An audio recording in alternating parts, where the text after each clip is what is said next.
Hello, how are you? Good, good. Sorry, I missed it earlier there. No problem. Bit of a busy morning, so good. I'm sure. Well, I Glad that won't you're take up flexible. too much of your time, but I really appreciate you chatting with me today. As you know, this is for the Slow Wine Guide, and we're just looking to do a little virtual visit since we can't visit in person this year, and we're trying to minimize travel a little bit. Although I really wish I was there. Excellent. So, will you start off by telling us the story of Lieb a little bit and the roles of the key people who work there? So I guess Lieb Vineyard was started to be planted in 1983. There was an original owner before Mark and Kathy Lieb purchased it in I think 1980. I think right at the very beginning of 1990. So it's since expanded since then. So Lieb currently has 43 acres of vines planted on their own vineyards, as well as we lease another 42 more acres beyond that. I had met Mark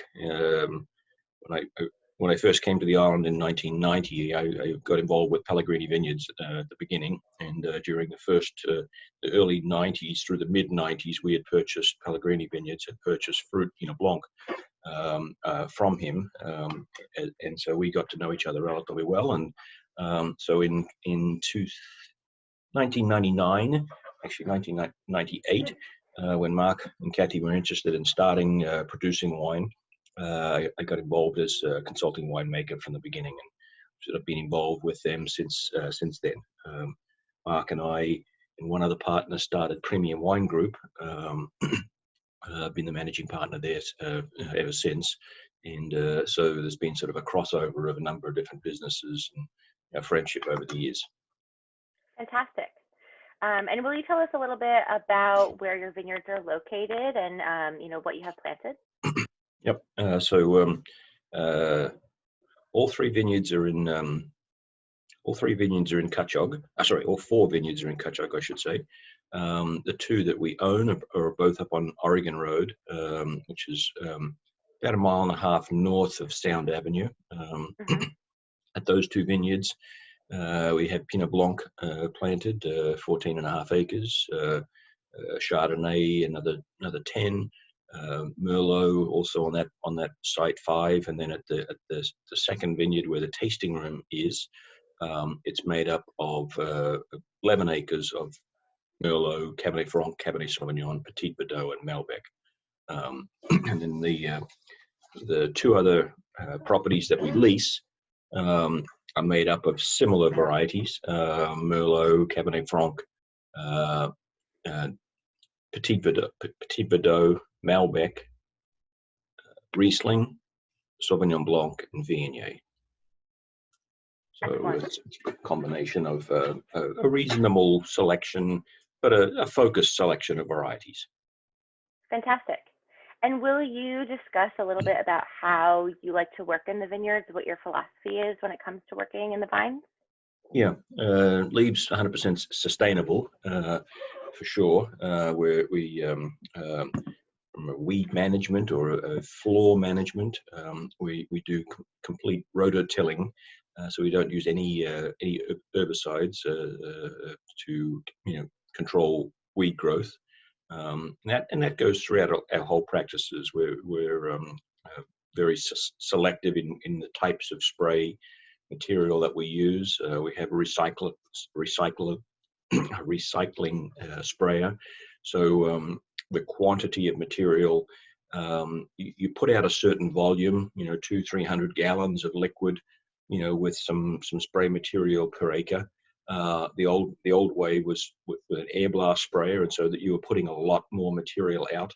With these recyclable sprayers, you still put that same volume out, but it's inside a shield, and you're recovering almost 90% of it and then reusing it. So as opposed to putting 300 plus gallons an acre out there, we're putting 35 gallons per acre out.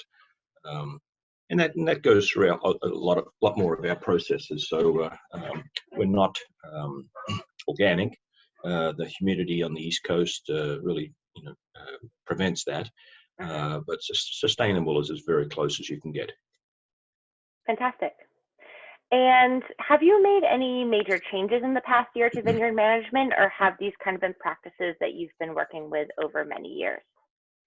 Um, I would say not in the last year or two. We definitely we continue to evolve and look at our practices to see if we can do it a little bit better. Um, we've added some mechanical leaf removing machines in the last several years, in addition to just by hand. So I guess that was a move forward. So we take the leaves off in the fruit zone now this time of the year, and then go back and just additionally take some additional leaves off, just so as that all the sun is the fruit is exposed to a dappled amount of sunlight. Improves airflow through the vine, and does improve spray penetration also onto the fruit. So that's maybe a slight tweak. Hmm. Excellent. So moving over to the winemaking side, how would you define your winemaking style, and how has that approach to winemaking changed over the years? Originally from Australia, and I think Australian wines in general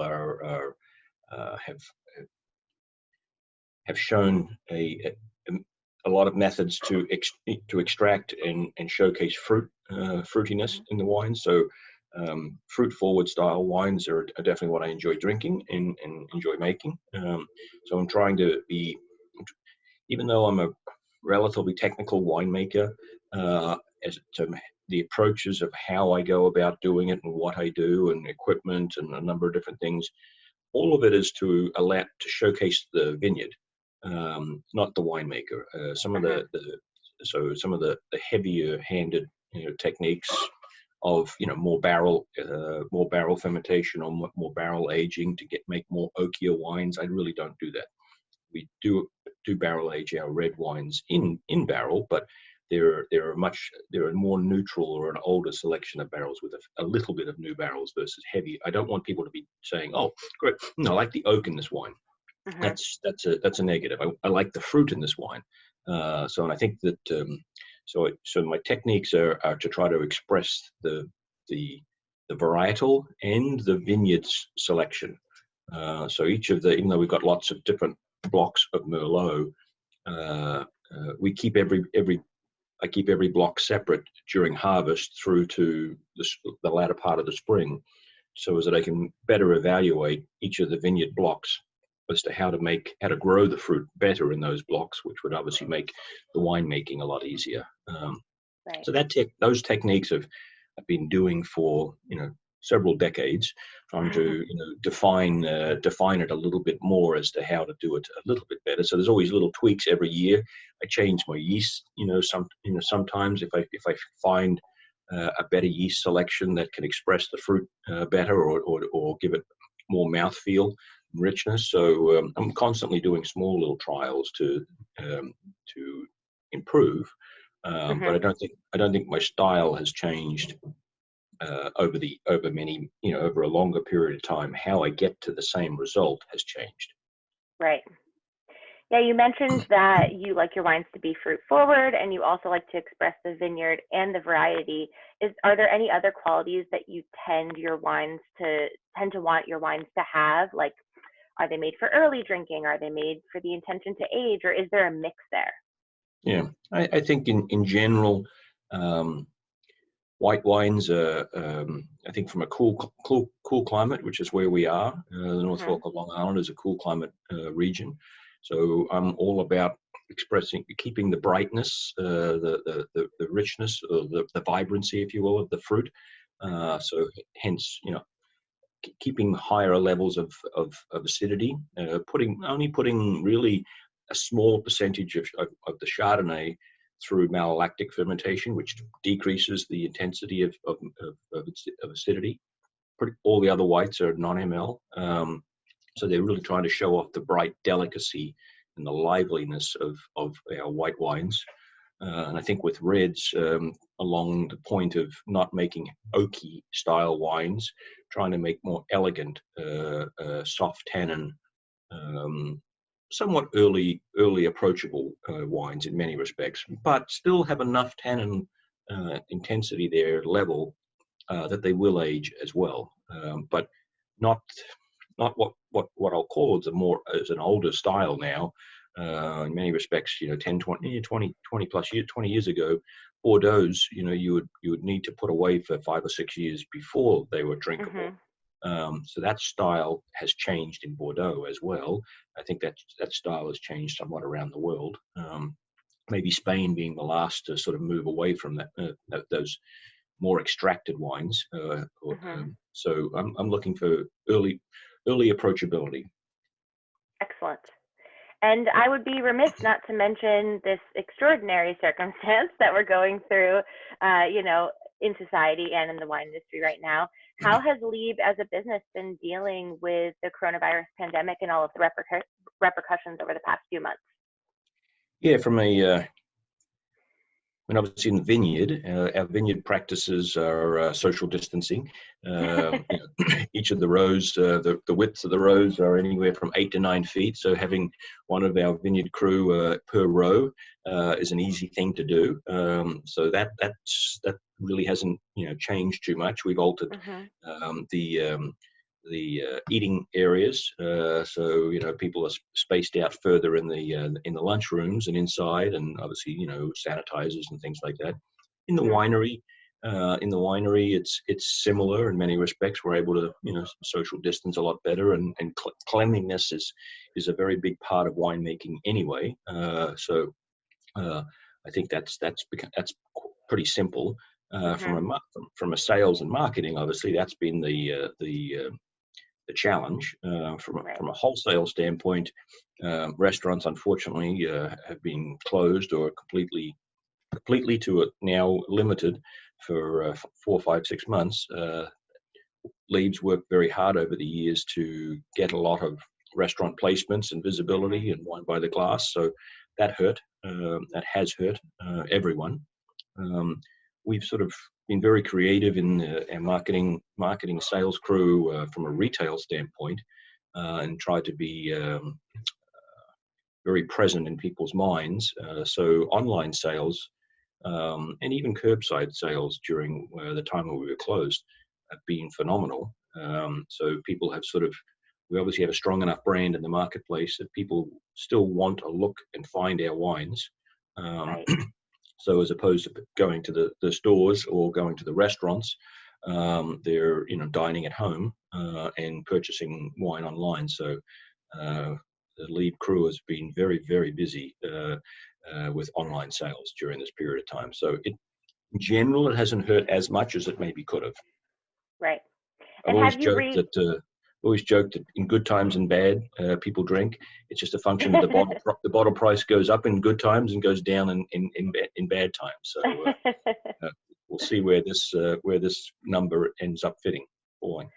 Yes, people have certainly deemed alcohol an essential product during these times. It has seemed. And are you reopened for tourism yet, or no? Tasting rooms are open for outside service, table service, spaced appropriately, and then 50% capacity inside. But the 50% capacity, is not necessarily happening anyway, purely because we're still spacing the tables, much further apart than ever before. So it's probably maybe a third capacity, but that has happened in the last couple of weeks. Okay, excellent. Is there anything else that we didn't discuss about Lieb that people should know about? I think we've talked a little bit about the longevity of the brand. The vineyard's been in the ground for over 40 years now, so we have nice mature vines. The winemaking has been going on for 20 plus years. So in the new world, in the world of wine, that's not a very long period of time, but in the new world, that's a relatively well-established winery. And I think we have a very strong crew across all facets of our business, from the vineyard. Obviously, I'm biased in the winery, but we'll have a very strong sales team, wholesale as well as retail. So, and our administrative staff is strong. So I think that's an important part of any business. You're only as strong as your weakest link. And I think Lieb over the last, especially the last, say, 5 or 6, 7 years, has really established a very strong core group that are pushing our brand further and further forward. Excellent.